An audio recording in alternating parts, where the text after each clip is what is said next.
সঙ্গে যারা আছে জড়িত তারা। আমরা যদি সত্যিকারই দোষী হতাম তাহলে এই 2 মাসে অবশ্যই ওনারা আমাদেরকে জানাতো আমরা সত্যিকারই দোষী। তাহলে আমরা নির্দোষ হয়ে কেন আমরা আজকে রাজপথে আসবো? কেন আমরা অ্যাসোটেক্সের দুর্নাম করব? আমাদের এমডি মহোদয় অনেক ভালো, তার কাছে আসার উদ্দেশ্য একটাই যে আমরা নির্দোষ, আমরা কোনো অপরাধ করিনি, তবু তার কাছে ক্ষমা চাচ্ছি। উনি আমাদের ক্ষমা দৃষ্টিতে দেখুক, আমাদের পুরোনায় চাকরি ফেরত দেখ। আজকে আমরা অসহায়ের মতো কেন? আমরা রুম ভাড়া দিতে পারি না, আমরা দোকান বাকি করতে পারি না, আমাদের ছেলে মেয়েদের স্কুলে টাকা দিতে পারি না, ঘর ভাড়ার জন্য আমাদেরকে বের করে দেওয়া হয়। এই জন্য আমরা মাননীয় এমডি স্যারের কাছে একটাই অনুরোধ নিয়ে এসেছি, আমাদের এই 220 জন শ্রমিকের নামে মিথ্যে মামলা প্রত্যাহার করুন এবং পুরোনায় আমাদের চাকরি ফিরিয়ে দিন।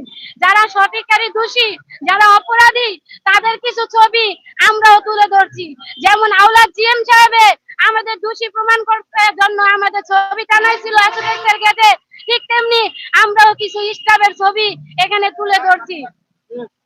আমরা যেমন দোষী প্রমাণিত তদন্তের ক্ষেত্রে প্রমাণ করবে, ঠিক আমরাও চাই এমডি মহোদয়